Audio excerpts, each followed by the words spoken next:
Hello friends, super study IQ G ಕೆಗೆ ಸ್ವಾಗತ friends. ಇವತ್ತಿನ ಒಂದು ವಿಡಿಯೋದಲ್ಲಿ ಅಗ್ನಿವೀರ ಜಿ ಕೆ ಪ್ರಶ್ನೋತ್ತರಗಳ ಕುರಿತು ನಿಮಗೆ ತಿಳಿಸಿಕೊಡುತ್ತೇನೆ ಫ್ರೆಂಡ್ಸ್.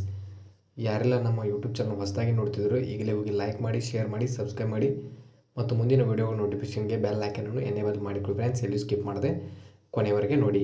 ಇನ್ನೂ ಯಾರು ನಮ್ಮ ಅಗ್ನಿವೀರ ಜಿ ಕೆ ಪ್ರಶ್ನೋತ್ತರಗಳು ಭಾಗ 3 ವಿಡಿಯೋಗಳನ್ನು ನೋಡಿಲ್ಲವೋ ಈಗಲೇ ಹೋಗಿ ನೋಡಿ. ಲಿಂಕನ್ನು ಡಿಸ್ಕ್ರಿಪ್ಷನ್ ಬಾಕ್ಸಲ್ಲಿ ಪ್ರೊವೈಡ್ ಮಾಡಿರ್ತೀನಿ ಫ್ರೆಂಡ್ಸ್. ಇನ್ನು ಟೈಮ್ ವೇಸ್ಟ್ ಮಾಡದೆ ವಿಡಿಯೋನ ಸ್ಟಾರ್ಟ್ ಮಾಡೋಣ ಬನ್ನಿ ಫ್ರೆಂಡ್ಸ್. ಮೊದಲನೆಯ ಪ್ರಶ್ನೆ ಬಂದ್ಬಿಟ್ಟು ವಿಜಯ ಘಾಟ್ ಇದು ಯಾರ ಸಮಾಧಿಯಾಗಿದೆ? ಇದಕ್ಕೆ ಸರಿಯಾದ ಉತ್ತರ ಬಂದ್ಬಿಟ್ಟು ಲಾಲ್ ಬಹದ್ದೂರ್ ಶಾಸ್ತ್ರಿ ಅವರ ಸಮಾಧಿ ಬಂದ್ಬಿಟ್ಟು ಇದು ವಿಜಯ ಘಾಟ್ಗೆ ಸಂಬಂಧಿಸಿದೆ ಫ್ರೆಂಡ್ಸ್. ಪ್ರಶ್ನೆ 2, ನಂದಾದೇವಿ ರಾಷ್ಟ್ರೀಯ ಉದ್ಯಾನವನ ಎಲ್ಲಿದೆ? ಫ್ರೆಂಡ್ಸ್, ನಂದಾದೇವಿ ರಾಷ್ಟ್ರೀಯ ಉದ್ಯಾನವನ ಬಂದ್ಬಿಟ್ಟು ಇದು ಉತ್ತರಾಖಂಡದ ರಾಜ್ಯದಲ್ಲಿ ಕಂಡುಬರುತ್ತದೆ. ಪ್ರಶ್ನೆ 3, ದೀನ್ ಇ ಇಲಾಹಿ ಪಂಥ ಸ್ಥಾಪಿಸಿದವರು ಯಾರು? ಇದಕ್ಕೆ ಸರಿಯಾದ ಉತ್ತರ ಬಂದ್ಬಿಟ್ಟು ಅಕ್ಬರ್ ಅಂತ ಹೇಳ್ಬೋದು ಫ್ರೆಂಡ್ಸ್. ಅಕ್ಬರ್ ಬಂದ್ಬಿಟ್ಟು ಇವನು ದೀನ್ ಇ ಇಲಾಹಿ ಎಂಬ ಪಂಥವನ್ನು ಸ್ಥಾಪಿಸ್ತಾನೆ ಫ್ರೆಂಡ್ಸ್. ಪ್ರಶ್ನೆ 4, ಭಾರತದ ಮೊದಲ ಮಹಿಳಾ ಸುಲ್ತಾನ ಯಾರು? ಅಂದರೆ ಭಾರತದ ಮೊಟ್ಟ ಮೊದಲ ಮಹಿಳಾ ಸುಲ್ತಾನ ಬಂದ್ಬಿಟ್ಟು ರಜಿಯಾ ಸುಲ್ತಾನ ಅಂತ ಹೇಳ್ಬೋದು ಫ್ರೆಂಡ್ಸ್. ಪ್ರಶ್ನೆ 5, ನಂದ ವಂಶದ ಸ್ಥಾಪಕರು ಯಾರು? ಫ್ರೆಂಡ್ಸ್, ನಂದ ವಂಶದ ಸ್ಥಾಪಕರು ಬಂದ್ಬಿಟ್ಟು ಮಹಾಪದ್ಮಾನಂದ ಅಂತ ಹೇಳ್ಬೋದು ಫ್ರೆಂಡ್ಸ್. ಪ್ರಶ್ನೆ 6, ಲೋಕ್ಟಾಕ್ ಸರೋವರ ಎಲ್ಲಿದೆ? ಈ ಲೋಕ್ಟಾಕ್ ಸರೋವರ ಬಂದ್ಬಿಟ್ಟು ಇದು ಮಣಿಪುರ ರಾಜ್ಯದಲ್ಲಿ ಕಂಡುಬರುತ್ತೆ ಫ್ರೆಂಡ್ಸ್.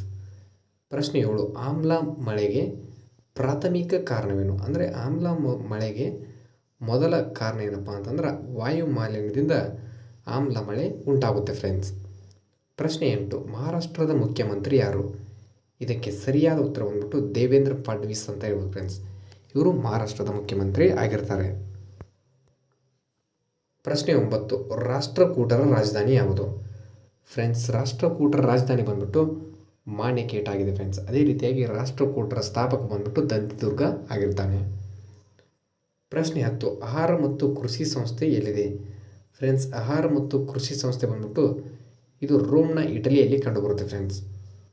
ಪ್ರಶ್ನೆ 11, ಭಾರತಕ್ಕೆ ಬಂದ ಮೊಟ್ಟ ಮೊದಲ ಮುಸ್ಲಿಂ ದಾಳಿಕಾರ ಯಾರು? ಇದಕ್ಕೆ ಸರಿಯಾದ ಉತ್ತರ ಬಂದ್ಬಿಟ್ಟು ಮೊಹಮ್ಮದ್ ಬಿನ್ ಕಾಸಿಮ್ ಅವರು ಭಾರತಕ್ಕೆ ಬಂದ ಮೊಟ್ಟ ಮೊದಲ ಮುಸ್ಲಿಂ ದಾಳಿಕಾರ ಆಗಿರ್ತಾರೆ. ಪ್ರಶ್ನೆ 12, ಭಾರತೀಯ ಸಂವಿಧಾನದ ಪಿತಾಮಹ ಎಂದು ಯಾರನ್ನು ಕರೆಯಲಾಗುತ್ತದೆ? ಇದಕ್ಕೆ ಸರಿಯಾದ ಉತ್ತರ ಬಂದ್ಬಿಟ್ಟು ಡಾಕ್ಟರ್ ಭೀಮ್ರಾವ್ ಅಂಬೇಡ್ಕರ್ ಅಂತ ಹೇಳ್ಬೋದು ಫ್ರೆಂಡ್ಸ್. ಅಂಬೇಡ್ಕರ್ ಬಂದ್ಬಿಟ್ಟು ಇವರು ಭಾರತದ ಸಂವಿಧಾನ ಪಿತಾಮಹ ಅಂತ ಕರೀತಾರೆ ಫ್ರೆಂಡ್ಸ್. ಪ್ರಶ್ನೆ 13, ಪೆನಾಲ್ಟಿ ಕಾರ್ನರ್ ಎಂಬ ಪದವನ್ನು ಯಾವ ಆಟದಲ್ಲಿ ಬಳಸಲಾಗುತ್ತದೆ? ಫ್ರೆಂಡ್ಸ್, ಪೆನಾಲ್ಟಿ ಕಾರ್ನರ್ ಬಂದ್ಬಿಟ್ಟು ಇದು ಹಾಕಿ ಕ್ರೀಡೆಯಲ್ಲಿ ಈ ಪದವನ್ನು ಬಳಸಲಾಗುತ್ತದೆ ಮತ್ತು ಈ ಹಾಕಿಯಲ್ಲಿ 11 ಜನ ಆಟಗಾರರು ಭಾಗವಹಿಸ್ತಾರೆ ಫ್ರೆಂಡ್ಸ್. ಪ್ರಶ್ನೆ 14, ಡ್ಯೂರಾಂಡ್ ಗಡಿರೇಖೆ ಯಾವ ದೇಶಗಳಿಗೆ ಸಂಬಂಧಿಸಿದೆ?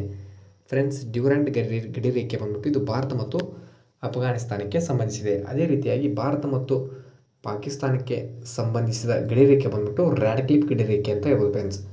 ಅದೇ ರೀತಿಯಾಗಿ ಮ್ಯಾಕ್ಮೋಹನ್ ಗಡಿರೇಖೆ ಬಂದ್ಬಿಟ್ಟು ಇದು ಭಾರತ ಮತ್ತು ಚೀನಾಕ್ಕೆ ಸಂಬಂಧಿಸಿದ ಗಡಿರೇಖೆಯಾಗಿದೆ. ಅದೇ ರೀತಿಯಾಗಿ ಭಾರತ ಮತ್ತು ಶ್ರೀಲಂಕಾಕ್ಕೆ ಸಂಬಂಧಿಸಿದ ಗಡಿರೇಖೆ ಬಂದ್ಬಿಟ್ಟು ಪಾಕ್ ಜಲಸಂಧಿ ಅಂತ ಕರೀತಾರೆ ಫ್ರೆಂಡ್ಸ್. ಅದೇ ಪಾಕ್ ಸ್ಟ್ರೇಟ್ ಅಂತ ಕರೀತಾರೆ. ಪ್ರಶ್ನೆ 15, ದಾಂಡಿಯಾ ಯಾವ ರಾಜ್ಯದ ನೃತ್ಯವಾಗಿದೆ? ಫ್ರೆಂಡ್ಸ್, ಇದಕ್ಕೆ ಸರಿಯಾದ ಉತ್ತರ ಬಂದ್ಬಿಟ್ಟು ಗುಜರಾತ್ ರಾಜ್ಯದಲ್ಲಿ ದಾಂಡಿಯಾ ನೃತ್ಯ ಕಂಡುಬರುತ್ತದೆ. ಪ್ರಶ್ನೆ 16, ರಾಜ್ಯಸಭೆಯ ಅಧ್ಯಕ್ಷರು ಯಾರು? ಅಂದರೆ ರಾಜ್ಯಸಭೆಯ ಅಧ್ಯಕ್ಷರು ಬಂದ್ಬಿಟ್ಟು ಉಪರಾಷ್ಟ್ರಪತಿ ಆಗಿರ್ತಾರೆ ಫ್ರೆಂಡ್ಸ್. ಪ್ರಶ್ನೆ 17, ಜಂತರ್ ಮಂತರ್ ಎಲ್ಲಿ ಕಂಡುಬರುತ್ತದೆ? ಫ್ರೆಂಡ್ಸ್, ಜಂತರ್ ಮಂತರ್ ಬಂದ್ಬಿಟ್ಟು ಇದು ನವದೆಹಲಿಯಲ್ಲಿ ಕಂಡುಬರುತ್ತದೆ. ಪ್ರಶ್ನೆ 18, ಭಾಗ 1 ಯಾವುದಕ್ಕೆ ಸಂಬಂಧಿಸಿದೆ? ಅಂದರೆ ಭಾರತೀಯ ಸಂವಿಧಾನದಲ್ಲಿ ಭಾಗ 1 ಬಂದ್ಬಿಟ್ಟು ಇದು ರಾಜ್ಯಗಳು ಮತ್ತು ಕೇಂದ್ರಾಡಳಿತ ಪ್ರದೇಶಗಳಿಗೆ ಸಂಬಂಧಿಸಿದೆ ಫ್ರೆಂಡ್ಸ್. ಪ್ರಶ್ನೆ 19, ಆಕಾಶ ಬಣ್ಣ ನೀಲಿ ಆಗಲು ಕಾರಣವೇನು? ಫ್ರೆಂಡ್ಸ್, ಇದಕ್ಕೆ ಸರಿಯಾದ ಉತ್ತರ ಬಂದ್ಬಿಟ್ಟು ಬೆಳಕಿನ ಚದುರುವಿಕೆ ಅಂತ ಹೇಳ್ಬೋದು ಫ್ರೆಂಡ್ಸ್.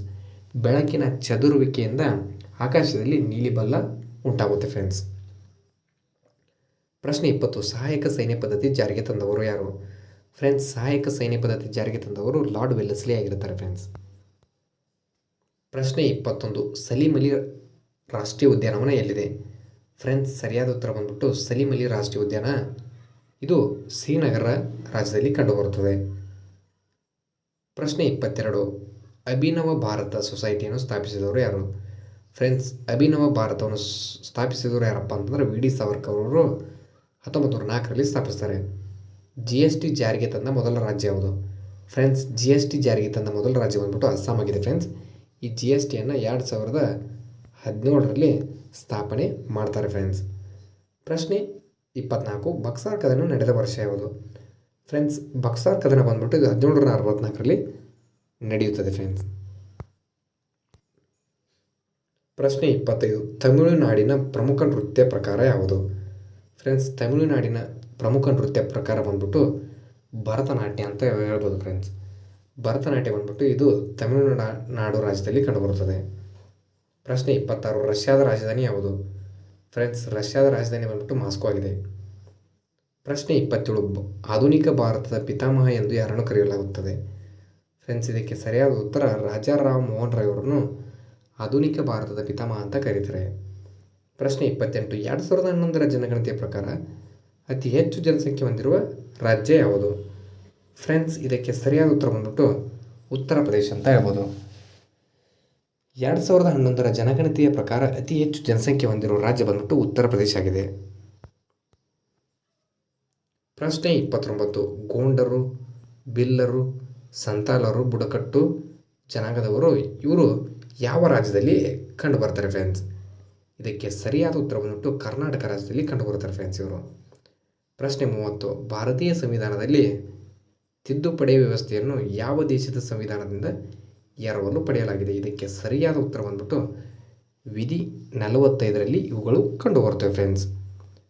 ಯಾರೆಲ್ಲ ನಮ್ಮ ಯೂಟ್ಯೂಬ್ ಚಾನಲ್ನ ನೋಡ್ತಿದ್ರು ಈಗಲೇ ಹೋಗಿ ಲೈಕ್ ಮಾಡಿ, ಶೇರ್ ಮಾಡಿ, ಸಬ್ಸ್ಕ್ರೈಬ್ ಮಾಡಿ ಮತ್ತು ಮುಂದಿನ video notification bell icon enable ಮಾಡಿಕೊಳ್ಳಿ ಫ್ರೆಂಡ್ಸ್. ಎಲ್ಲಿ ಸ್ಕಿಪ್ ಮಾಡಿದೆ ಕೊನೆವರೆಗೆ ನೋಡಿದ್ದೀರಾ ಅಂತ ಅಂದ್ಕೊಂಡಿದ್ದೀನಿ friends. Thank you for watching guys. ಏನಾದರೂ ತಪ್ಪಿದರೆ ಕ್ಷಮೆಯಾಗಲಿ ಫ್ರೆಂಡ್ಸ್.